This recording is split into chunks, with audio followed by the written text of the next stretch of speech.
Join for me is the quickest way to convert the audio to a new audio file and render any changes you want to do into the audio file. The key command for my join is equals, so you can just search for the word join to find out what it is on your computer.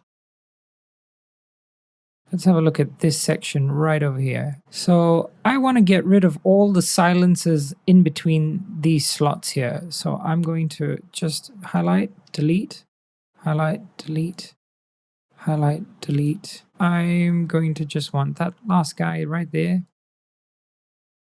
I'm going to want to imprint all the silences over here and make it into one audio file for simplicity. The fastest way to do it is highlight all of them, and on my computer it's equals is the join button. If I press equals, it just stretches the regions back to the original position, which is not what I want.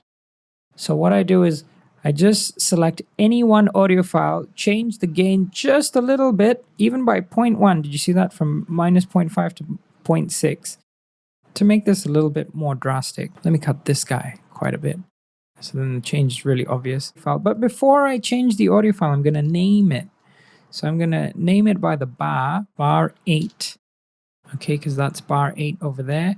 120, and I'll say this is the monkey sound.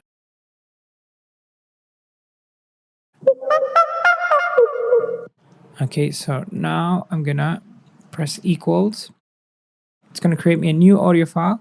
And if you check in the project audio bin, there's a new guy there. And here the same thing. If I have flex markers, let's try to do some flex marking, delete that.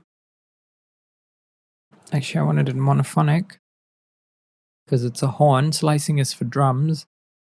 Let's say I just pull this back a little bit. So add a fade to. I have to change the gain. So if I change the gain, and I join these two items together, I'm going to get a new audio file that's imprinted the change of the warp marker and the fade.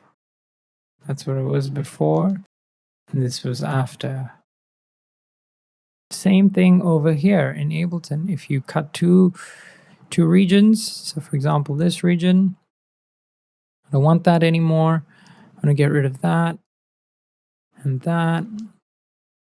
If I take these two guys, Command J, it joins them and it consolidates them.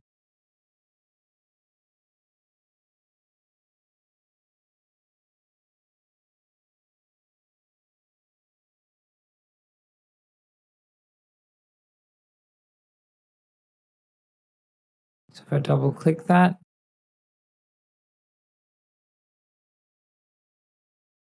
now if you've got any fades or anything like that, it will import that information too. So let's have a look here. I'm just going to join these two.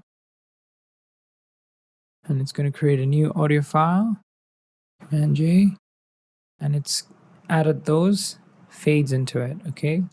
And if you have any warp markers, it will absorb any of the processing of the warp markers. So for example, here, if I stretch that a bit, and I stretch that a bit more, now if I Command J, you see these warp markers?